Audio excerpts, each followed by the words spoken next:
Lucas, What's up? thanks for joining. I want to start with a big question, which is how the heck did you become the campaign photographer for Andrew Yang? I think you were 16, right? Yeah, at the time, 16. How does that work, man? How do you make it happen? Sending a lot of emails out there. And, there are periods of time when no one's getting back to me. But I basically recorded my video pitch with my crazy, wild idea that I wasn't even sure was going to happen. And I sent it to as many people on the campaign as I could, just looking for emails. And there was like a period of time, like a month long, where I just did not hear back from anyone. But I still tried to volunteer on video calls, show them that I cared, that I actually wanted to make this happen. And eventually got in touch with the creative director after a long time. And he just said, we need a photographer. You can come in and we'll make it happen. And so after a while, it just sort of worked out. So let's backtrack just a little bit. So how did the idea even come that like, oh shit, like I could do photography for Andrew Yang? Like how did the seed get planted? So I'm sort of naturally interested in politics. And so Yeah. I saw Andrew as someone who was different, and I really liked kind of his style and what he stood for. But then I'm also really inspired by Pete Souza, who was Barack Obama's photographer when he was in the White House. And so just having all that input and being inspired by all those different things and people and the book that Pete Souza has, I just thought it would be not only really fun to be in New York City and get to do that for a month or two, but also a phenomenal learning experience. And it really was, because the learning curve was huge. And so I learned a lot more about photography, about networking and making connections in this new space that I hadn't really been in the environment before. So you were a sophomore in high school, Yeah. and you're looking at like Pete Souza's album, like photography album, and you're like, this summer I've got 2 months. Oh, this aligns perfectly with the presidential campaign. Like, why not make this happen? Is that kind of? Yeah, pretty much. It was like just kind of a hit of inspiration. And Yeah. then, okay, this might be possible. That's kind of always where everything starts with me. It's that would be really cool. I'd learn a lot from it. Let's see what I can do to make it happen. And what made you think that you could pull it off? Like, was it just like a wild dream and you're like, oh, let's try it, but like it's probably not going to work out? Like, what gave you like the cockiness to believe that like at like 16 you could pull it off? I don't know, man. It's something about just the way I operate. Yeah. I also knew there could be a legitimate need for it, and so that helps. But something about just kind of the way I view achieving goals is that anything is possible, and then the more I do and the more of a portfolio that I build, the higher chance of something working out there becomes. And so it's just kind of this exponential like chance of success that keeps growing the more I do. And so I think part of it was maybe the fact that before that I had been taking photos for years. I've been working on my skills for years, and so that gave me a bit of confidence when actually making this pitch. So from idea to actually implementing, like you had the idea, like what was the first thing you did? I think the first thing I probably did was send a general email to maybe like the info Okay. at Yang for New York email, right? Man, I don't think that worked because it was just so general, so broad. I just got sent to another person and sent to another person, kind of like that endless loop of I'll connect you with someone else, but everyone's too busy to really pay attention to that. So from there, it went to trying to be a little more creative about it, a little bit more unique, and creating the video pitch. Something that would be more personable, where whoever saw it would get to know a little bit more about me and see that I was willing to put in the work and the effort for it. So I think that was what eventually set me apart a little bit more. Do you have Nice. the email that you send them, like with that? Do you mind reading it off? Okay, so my first email to them, it was to info at Yang for New York. Okay. And my name is Lucas Kult-Banout, and I'm a 16-year-old photographer, filmmaker, and entrepreneur based in Chicago. My dream is to photograph Andrew Yang's day-to-day activities as he runs for mayor of New York City in May and June of 2021. I've been in touch with several other political photographers such as Pete Souza, and they've advised me to volunteer or seek an internship. As I'm too young to be an official intern over this summer, I would love to simply volunteer for the campaign. I've seen firsthand the impact that just and progressive leaders can have up close. For example, my dad's organization advised and collaborated with the Obama administration on interfaith cooperation on college campuses. I want to volunteer in this way because too often politicians are seen as removed from everyday people's lives. And as Pete Souza did for Barack Obama, I want to portray Andrew Yang as someone who's accessible and genuinely cares about people. I'm confident that the images that I would capture would spread that sense of relatability while enhancing his social media presence. I've run several social media campaigns for small businesses, and I'd be happy to assist his team in that way if it would be helpful. And I said, here's my portfolio and YouTube channel, and I linked to both. And it would be an honor and a privilege to tell Andrew Yang's story, whether just for a couple months over the summer or beyond. If you were to grant me this opportunity, I would promise you this. I will show up every day ready to face the obstacles that will come my way, and I will do my very best to help Andrew Yang effectively connect with all people of New York City. I'm an exceedingly hard worker, especially for someone my age. I've started an online course business, grown my YouTube channel, and have been hired to create content for local businesses. I don't say that to brag or anything of the sort. I say that because when there's something I want or think is worth doing, I pursue it with everything that I have. I truly believe having candid images and short videos from my perspective will tell a story in an effective and human way. Thank you for your time, Lucas. Nice. That's a solid first email. A little long, I would say, but really good. Yeah. You had reached out to Pete Souza already. Can you talk about that? Like, how did you get in touch with him? I just found his email on his website, and you emailed somehow him?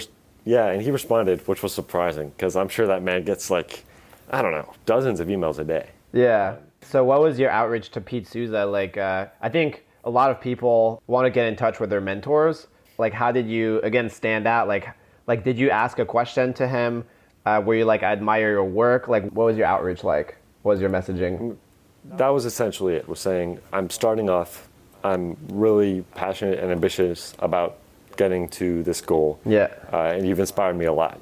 And kind of just laying that out pretty much like you said. Mm-hmm. And then like kind of asking him for advice, I would imagine, or? Yeah, just how might I go about entering this world that I knew so little about, but that he obviously had so much experience in. Gotcha. Did you guys get on a call, or was it just like email? It was just an email exchange. Yeah. Because one thing that's really cool with mentors is like, if they give you advice and you actually go and implement it and you come back and you're like, hey, I did mm-hmm. this, that like strengthens your relationship so much, right? It's like, holy shit, like when I give advice to this kid, he actually goes and does it. So like, let me give him more advice. You know, you kind of like feel like there's like more of an investment from them after that, right? How did the relationship evolve after the Yang campaign? So I sent him a couple more emails, and we've had a couple exchanges. Yeah. I wouldn't say it's like grown into anything bigger than just a couple of emails. And so yeah, just like you said, after implementing some of that advice, and then sharing my portfolio after the fact, after Yang's campaign was over, just sort of snowballed that relationship, and that's been really helpful. Yeah, that's awesome. And have you guys hopped on any call, or just like mostly email as well? With this woman, Barbara Kinney, we did hop on a call a little bit ago. Yeah. That's awesome, man. All right, so going back to the emails, you read off the first email. Now, like you didn't get a response for that, right? So my response was very generic. It was like, click here to volunteer, click here to donate, that kind of thing. So nothing too specific. And I kind of just kept emailing back and forth with these people who I'm pretty sure their jobs were just to respond to these emails. So I wasn't getting in touch with anyone who might actually be able to like tangibly make this happen. This was just like, the people, like the general team, kind of like, Right. I think eventually they gave me the email of someone else who's a little bit more specific. And I reached out to them again. It actually looks like that didn't go anywhere. Interesting. Also.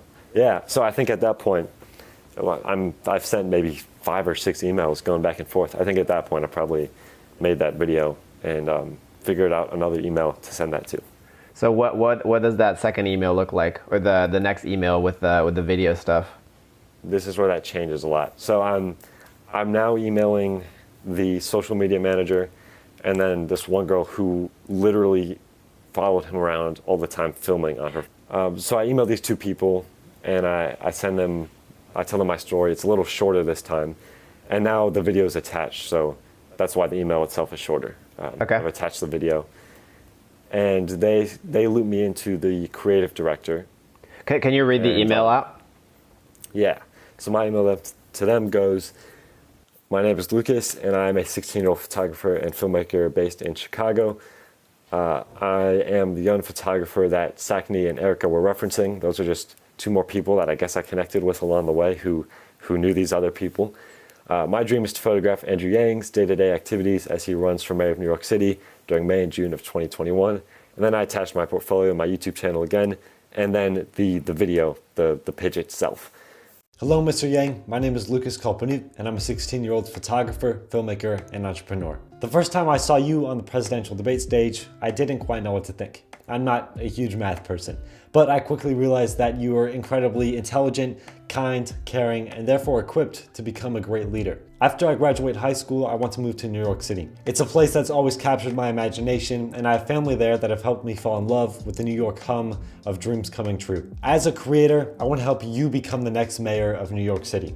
Now, you don't have to do anything. People already love your personality, so I think now it's just a matter of you connecting with those 50% of New York residents who are still undecided. It would be a dream to help you do that through my skills as a photographer and a filmmaker. Every day over the upcoming summer, I'd follow you around, documenting each candid interaction and interesting moment. Take these shots from the recent rally against hate in Chinatown, for example. I'm drawn in by the clear connection you have with the crowd. As a storyteller and documentarian, I can also imagine ways to make that human connection shine through more powerfully. Having me around to document all of these moments would ensure that the Yang for New York team is connecting with people on the maximum level possible. My goal is to document every moment of your campaign, both the big and the small, with high quality, compelling photos and videos. I would then immediately send the content to your social media team. Instagram stories, IGTV, Reels, YouTube videos, I've had experience creating it all. I hope that you or your team will consider my idea. This would be a fantastic way for me to get more involved in the political space, actually impact the way people see things, and ultimately help you achieve your goal of serving people as the next mayor of New York City. Thank you and keep up the great work. I hope to hear from you soon. And then I pretty much said the same thing about I'm a hard worker. When I think something is worth doing, I give it my all. Thanks for your time, Lucas. Okay. That's it. Yeah. So then they looped in the creative director, and he all of a sudden just said, like, text me at my number and we'll chat. And so I called him, and he was like super chill about it. He was like, yeah, we need that, you're in. And it kind of just, after a month of nothing, it was like, boom, all of a sudden, I'm in. It was crazy. Wow. And so then you book your flight, Then I convinced my parents to let me leave school a week early and book my flight. Yeah.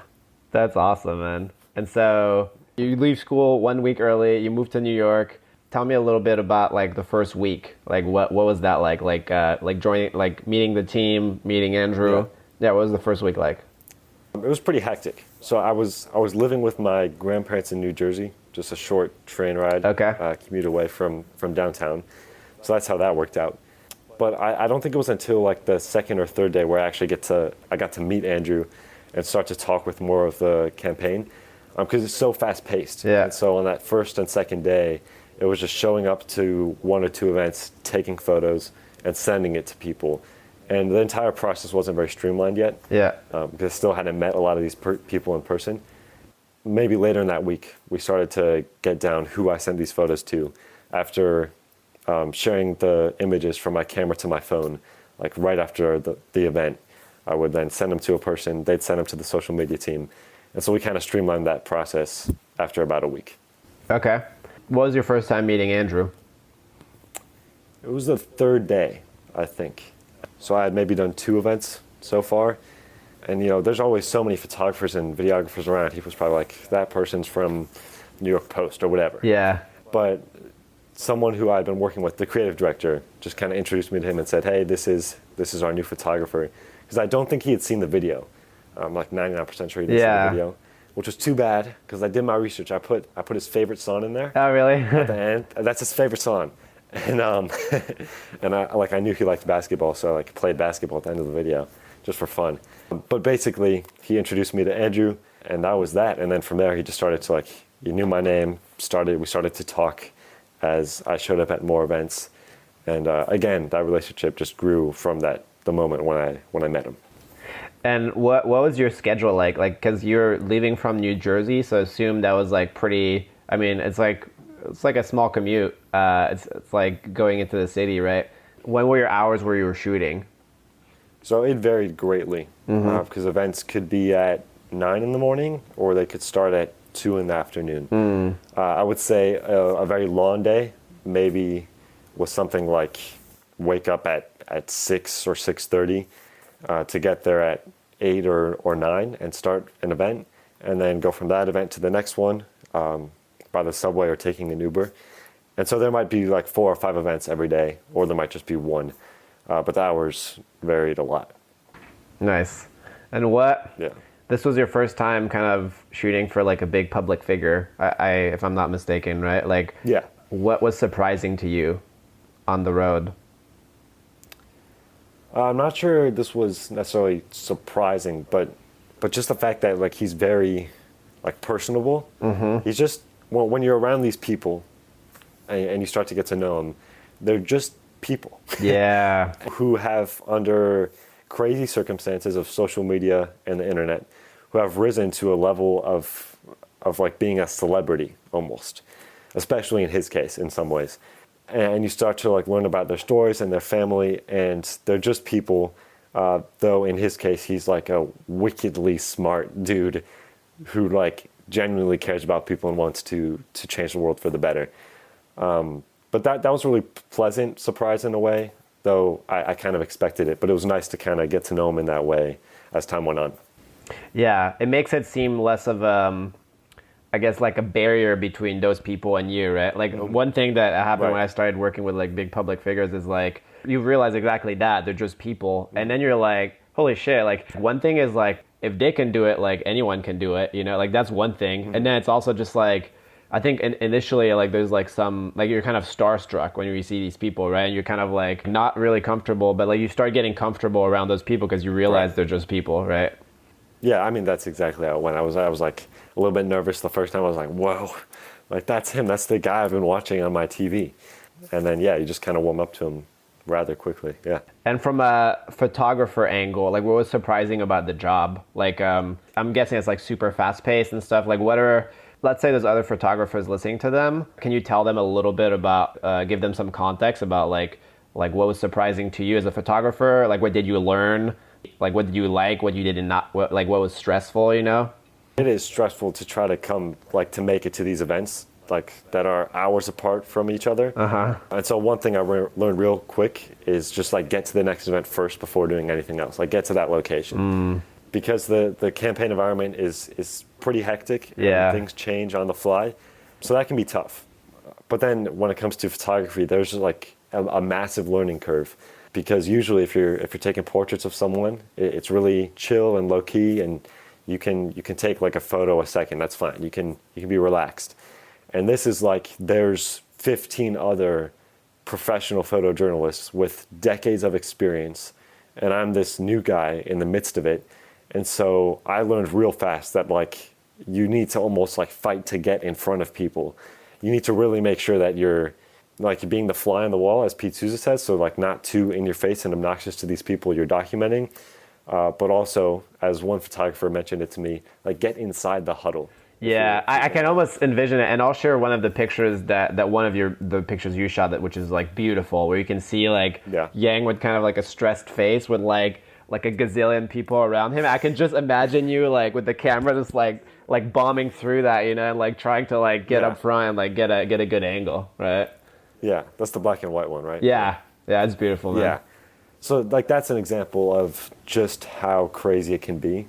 I mean, there's probably like 15 people either taking photos, video, or doing like a voice recording on their phone if you zoom in on that image. And so that was tough, honestly, because it's nerve-wracking to be in the midst of these insane photographers and videographers at times and try to make myself as like a 16-year-old try to get in the front lines and take these photos. But that was, I think, the biggest learning curve. Yeah, that's awesome. Especially I can imagine as a 16-year-old, like they're probably like, who is this guy? Like, what is he? You know? Maybe, I don't know. Yeah. Apparently, you look older with a mask on. And that's true. For the first half of this, I had my mask on, and then things kind of started to be better in New York, which was really nice. Yeah. To be able to document it at that time. So I don't know, man. I don't know. And as you were shooting, like imagine, like you mentioned, like fly on the wall, right? Were there any moments where like you'd be like, hey, Andrew, like look my way, or kind of like guide anyway, or was it like literally the whole thing is just like you're just documenting what's happening without intervening on Right. on what things like on the context at all. Just pure documentation was about 99% of it. Okay. I can remember literally just 2 times where I said, hey, look this way. Literally 2 times. When I was taking a portrait of him by himself, like it was in the midst of an event, so it wasn't anything super planned, but that was a very quick thing that we did. And then like once on the Staten Island ferry, where I just said, hey, look over here, because the background of the city looked nice. So literally just twice that I could think of. The rest is just kind of pure photojournalism, not trying to influence anything, and just trying to be in the moment and document that in the best way possible. I love it. I love it. One thing I'm curious is, since you were kind of behind the scenes for how long was this? Like a month or 2? 6 weeks, I want to say. 5 or 6 weeks, so like about a month and a half. Nice. I'm curious, like I said, like this podcast is big on like the behind the scenes positions, right? And a lot of it is just like, who are the right hand men and women who are helping these big figures kind of go succeed in their goals, right? So I'm curious if like you mentioned there was like a social media coordinator. Like, who are other people that were like very close to Andrew Yang, and what were their positions? Yeah, there were, absolutely. So the campaign manager I got to know pretty well as what is called the advanced team or the advanced staff. So yeah, someone told me in advance, like, get to know the advanced team. Okay. And so I tried to. And so the campaign manager was with him literally all the time. He also sort of acted as like his body man, but he was like passing out lit with us, and he was with Andrew all the time. Literally. What was his role? Do you know what like his responsibility was specifically, or was he organizing like all these events and stuff? And no, so there were probably other people organizing events, but his job was probably to prep Andrew on, like, this is what we're doing. This is kind of the appearance we want to make at this event. He was like briefing Andrew on everything happening, basically. Yeah, I mean, I don't have like a super in-depth understanding of literally all these people's roles. Yeah. But he was with him all the time. There were a couple other people, like I mentioned earlier. There was the campaign or the social media coordinator, who pretty much took all the photos, decided what to post. Then there was the person who recorded everything on her phone, and so she was probably the other consistent person who was kind of documenting what was going on. More so for social media, probably, right? Right, for Instagram stories, for that sort of thing. Yeah. Nice. And then at one point there was another photographer who joined, and so we at times would split up events because they had also been on the campaign. They were actually on the presidential campaign, so we sort of would split up events. But that was about it in terms of the core group of people who were always with Andrew. Nice. So it seems like 2 categories, like media, social media, and then the people that are briefing them and kind of like driving them around, right? Yeah, and those people have been with Andrew in the campaign for years, and so they were also on the presidential campaign, and they've been involved for a long time to end up being at that role where they are with them all the time. Nice. Spot the talent early. Yeah. Awesome. Cool. So I want to backtrack a little bit. I want to go back into like how you got started with photography, like from the very beginning. What was your first interaction with cameras? My mom had a Canon T3i, which is a camera a lot of people start with. So she had been taking photos for years, and her dad, my grandpa, had also been taking photos for years. And so her camera was just kind of lying around in the camera bag. She had sort of stopped taking photos as much as she used to. And so I naturally picked it up and was really curious about all the results I could get with it. And so for a while, I would just document my little brother, and I would take portraits of him, and I would mess around with all the little settings on that camera, changing like the colors and the how to focus the background was. And so I spent a decent amount of time just on the auto modes, just getting really excited and interested in how I could manipulate an image. And I think that was a really important foundation, because I didn't necessarily try to like learn everything right away. I just fell in love with the process of taking images. And then is this a digital camera? This is a digital camera. Okay. Yeah. And then after that, I started to absorb more information on YouTube from people like Peter McKinnon. And from there, started to really take my skills to the next level. I started to dedicate a little bit more time to learning the manual modes, learning lighting and composition. and started to take photos with one of my friends who was also into photography. We just started to really get into that a lot more and go out pretty frequently to improve our skills. Yeah, having someone else that like has like a common interest or goal like multiplies the learning, right? Whenever I'm trying to learn something new now, like I try to find someone that's aligned with that, and it's like it just like makes it so much easier because you're just like you're feeding off of each other's energy, right? And you just like you go farther together. Right, yeah. And then okay, so that's awesome. How old were you when you started with cameras? I think it was about 12 or 13. Okay. I want to say. And then when did you start? I know you like started building a business around it, like taking on clients. Like what was your first client and what was that inflection point of like getting your first client? I think my first client was filming a quinceañera. Nice. And so I had a mentor at the time who did a lot of that kind of thing, filming and photographing weddings. And so I worked with her a couple times, just filming quinceañeras, filming weddings, and at times photographing them too. And so that was my entrance into the world of, like people pay for this. And so that was really cool. That was maybe when I had upgraded my camera at that point, and was starting to learn even more, starting to get into video editing a little bit. But yeah, that was my first client, and then I took on a few more from there. So you keep mentioning mentors, which is amazing, and that is probably one of the reasons like you're established so young. How do you get in touch with this mentor? Well, it seems like one of your first mentors around photography, right? Yeah, we just knew each other from school. I did like a stage crew in middle school way back in the day. She was the campaign manager because she had gone to that school. But then on the side, she did all this photo and video stuff. So I really admired her for being able to take on those clients. And then I think we just sort of naturally connected when I started to take it more seriously. And she said, hey, I could use a second shooter. And we just did a couple of jobs from there. Awesome. And so your first gig was through her, like it was like a joint kind of deal, or like she hired you for the thing. Did you end up starting your own business, or was that like most of your clients were they like with her?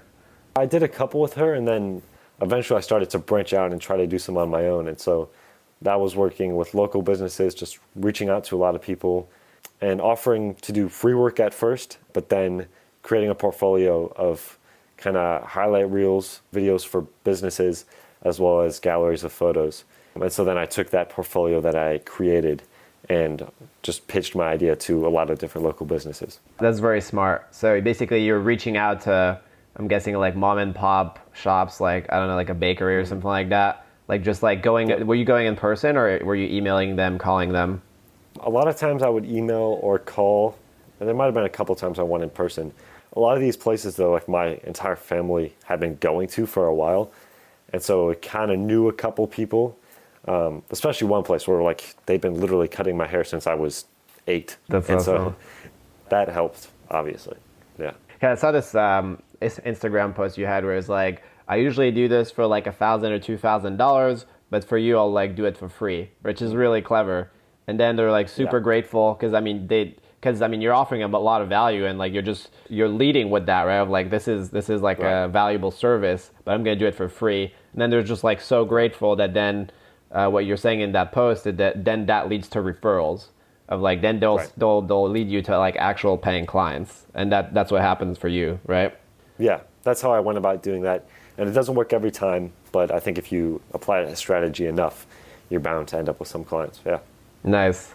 One other thing I want to emphasize that I've noticed, and that you mentioned before, you were talking about like, the snowball effect, right? Of like shooting a bunch of shots, eventually like momentum builds, and it's just like every new project I do is going to bring me like to some place that's like even higher, you know? Right. I noticed scrolling through IG that like you've participated in, I want to say almost like a dozen giveaways. Like anytime a creator does something like a contest or something like that, I noticed like you applied for like a couple contests that Yes Theory did. I saw like a contest by Bose. I saw a contest from Peter McKinnon. And you also mentioned that like one of the ways you really got serious with photography is this guy Potato Jet, this big YouTuber, like had like $1,000 giveaway. And you want to tell that story maybe? Sure, yeah. So this was maybe 2018, I think, when I've been taking photos for 1 or 2 years, starting to get into video. And so when I started video, Potato Jet was someone on YouTube who really inspired me and taught me a lot about filmmaking. And he had a giveaway, which was $1,000 worth of camera gear, specifically for filmmaking.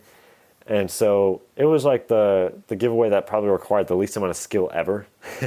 Like literally all you had to do was comment. Yeah. And somehow out of 5,000 comments, I got really, really lucky and won that giveaway. And so ended up with an entire new camera setup that really pushed my momentum forward, especially in the video world. And it probably incentivized you to do a lot more of these giveaways and contests, right? It's probably one of the reasons that you're like, oh, you can actually win these things, right? And that's probably one of the reasons you're doing so many of these. And now I like try to actually put in a little more work and try to stand out even more than just a little comment. Yep. And it's I mean, it seems like it's working out. Also, so you started a podcast for a little bit. I just want to like emphasize like how many shots you've taken, right? And like a lot of them have failed, but like a couple of them have worked out, right? You have a YouTube channel, which is pretty cool. Like you guys should check it out. What is it at? Like Lucas? Yeah, it's just my full name. It's Lucas Kult-Banout. Yeah. Sweet. Yeah. Yeah, definitely recommend. He has like a really cool video of since he's still in high school, which is crazy. He has like day in the life of a high schooler, and he has some cool videos. So check it out. And then you started a course. Like you went through the whole process of shooting a course, and I believe it wasn't as successful as you hoped it would be. But I mean, you kind of went through the whole process, and like even like up to the promotion, right? And it's super impressive. Yeah. So that was like, I don't know if I should call it like a failure, but that was one of the things that just didn't turn out as I wanted it to. Yeah. But I kind of view each failure or each rejection that I get as a massive learning opportunity. Yeah. And this learning opportunity was one where I think I realized I just wasn't as interested in it anymore. It was something that I really wanted to pursue, but then just kind of naturally didn't find as exciting anymore. So yeah, I spent months and hundreds of dollars producing this course and filming and like having this founding member group where I just had a group of people. And I was basically teaching how to get better at photography. And then, after a while, I just sort of lost interest in it. But I'm actually very glad that happened because the transition was pretty much from failing at that course, learning from it, realizing, okay, maybe I just want to try something new now, and then going into the whole Andrew Yang pitch. And so it kind of took that to allow some headspace for me to think of other things I might want to try. Yeah, I was looking at the timeline, and it was literally, I think, you launched the course in like April of last year, I think, and then you started, like you were in New York in May of last year. So it was like literally the next month. Right? Yeah, it was like a month or two after launching the course. Yeah. Nice. Like we've mentioned, like your first mentor, we've mentioned Barack Obama's campaign photographer, Pete Souza, and a couple other presidential photographers. Like one thing I noticed, like you reached out to this big YouTuber, Maddie Hapuya, and you like sent like some 3D printed camera thing. I think this is like you're kind of building your own luck, right? Like you're reaching out, you're planting all these seeds and you're reaching out to a bunch of people. And eventually, like you're getting some mentorship from a lot of these people. So, are there any other approaches that we haven't mentioned yet that you think would be interesting to share?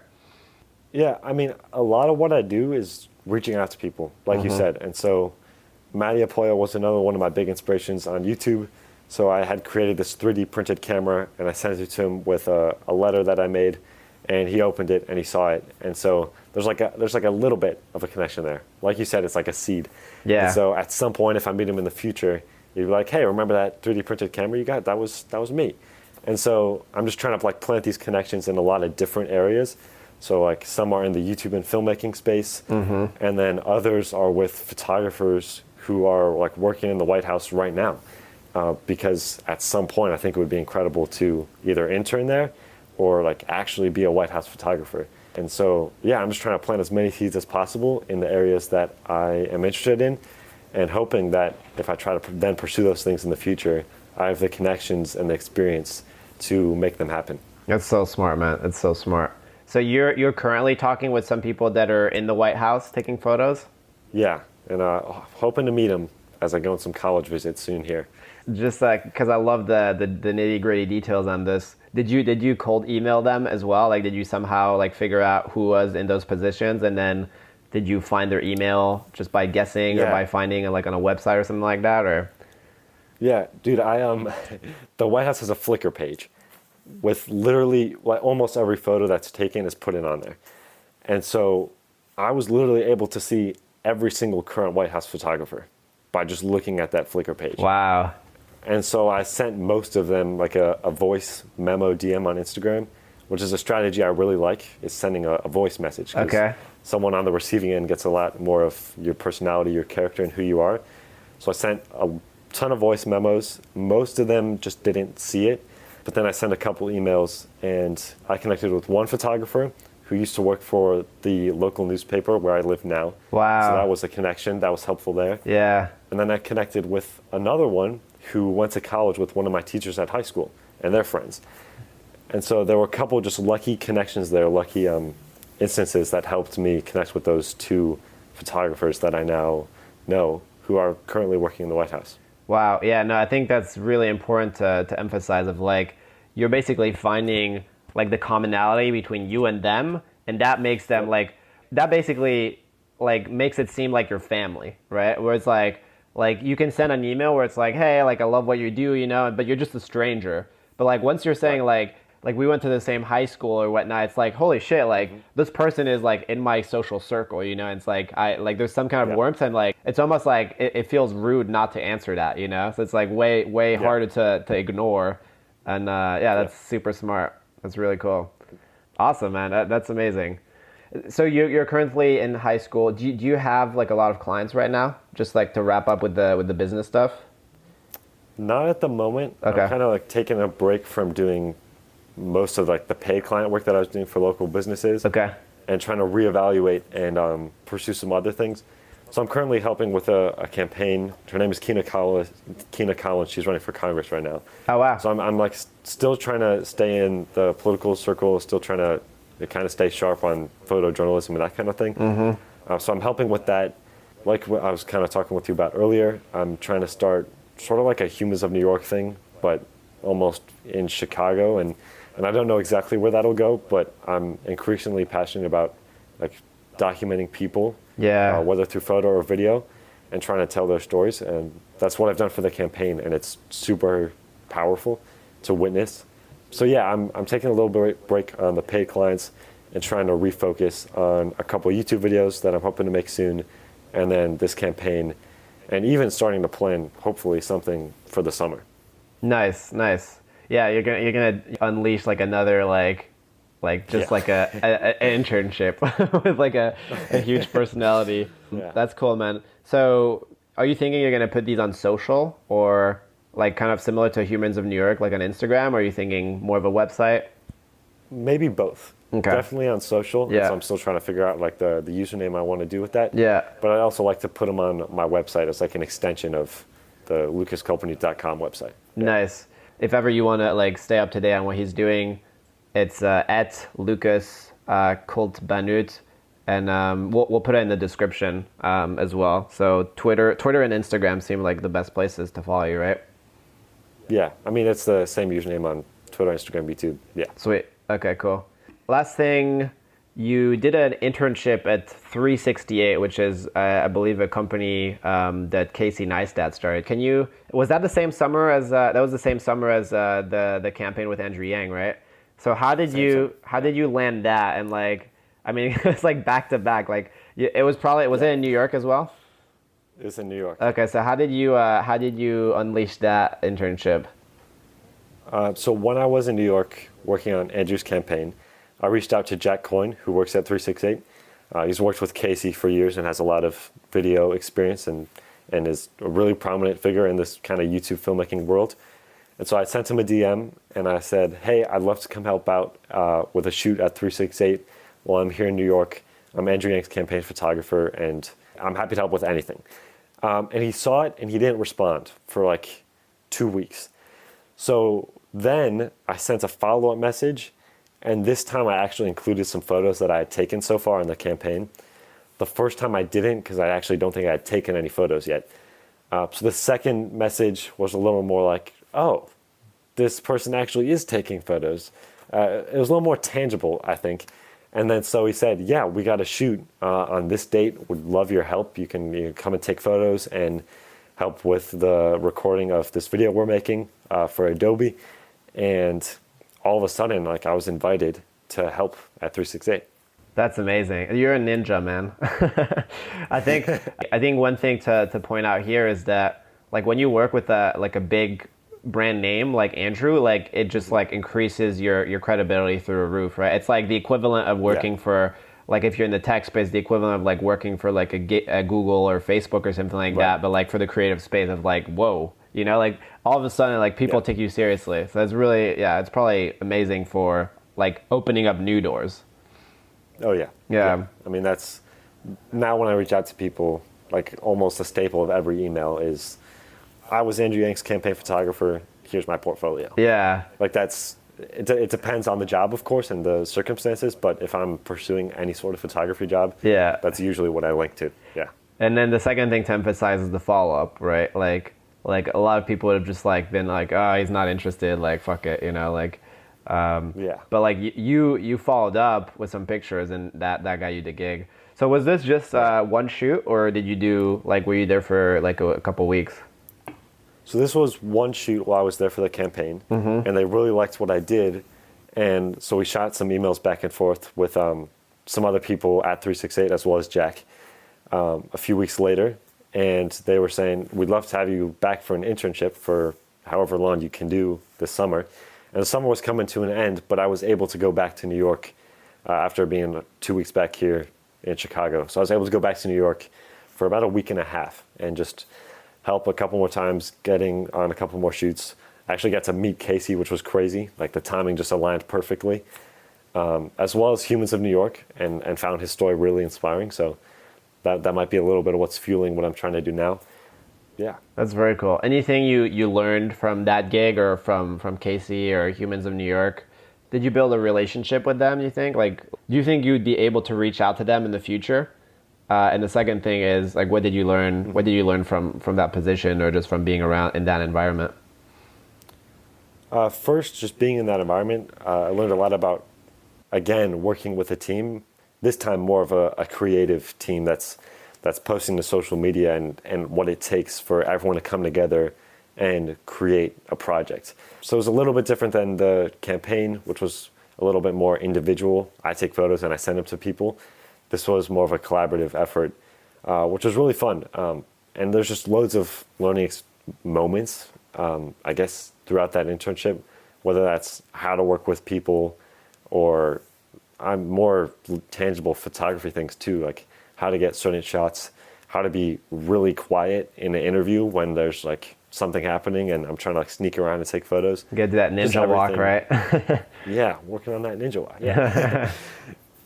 Yeah, so there's a ton that I learned in just that 1 week and a half. Yeah.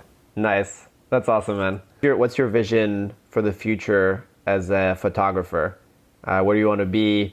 Like, do you see yourself doing more? Like, it seems like the presidential stuff is like pretty interesting to you. Do you see yourself doing more kind of like following like a big public figure? Like, have you thought of like this summer and like what internship you're gunning for? Yeah, what do the next couple of years look like for Lucas?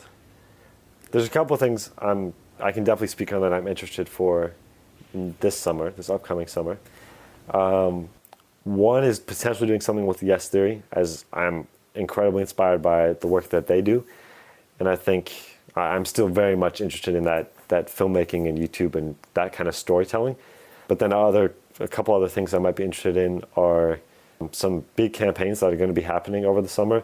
So there's Stacey Abrams in Georgia, which I might have a connection there and I might be able to go do for a little while. And she's a huge figure, kind of more recently in the political space. But then also locally, I actually grew up in Hyde Park, Chicago, which is a neighborhood on the south side. And the Obama Foundation is doing a lot of work there. And so whether this happens next summer or in like the next 2 to 3 years, a big goal I have is to get into that space and to create photo and video work for them. And also just to kind of intern for them and to be in that environment of people genuinely trying to make a positive impact on the world. Whether I'm doing creative work or not is something that I want to be immersed in. Hell yeah, man. I'll see. I had the manager for Yes Theory on the podcast, so I'll see if I can pull any strings there. But yeah, we can talk about it off the air. But yeah. Let me know, if you want to create like some kind of video proposal, I can pass that along. Yeah. Okay, thanks, man. I'll think about that. Yeah. Yeah, you got it. All right, man. This was awesome. Honestly, I'm surprised by. I knew that you were kind of like a networking ninja going into it, but like I didn't know the extent of it.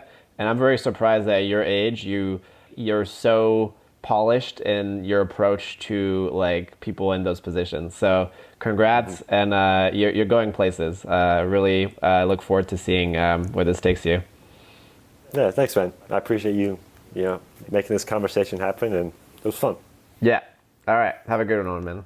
There you have it. I hope you got something out of this interview. I'm really trying to make this as valuable as possible to you. So if you have any feedback on how I can make this better, or if you have any questions for me personally, I'll get back to you. Reach out to me on Instagram. My handle is @JeremyJohnMary.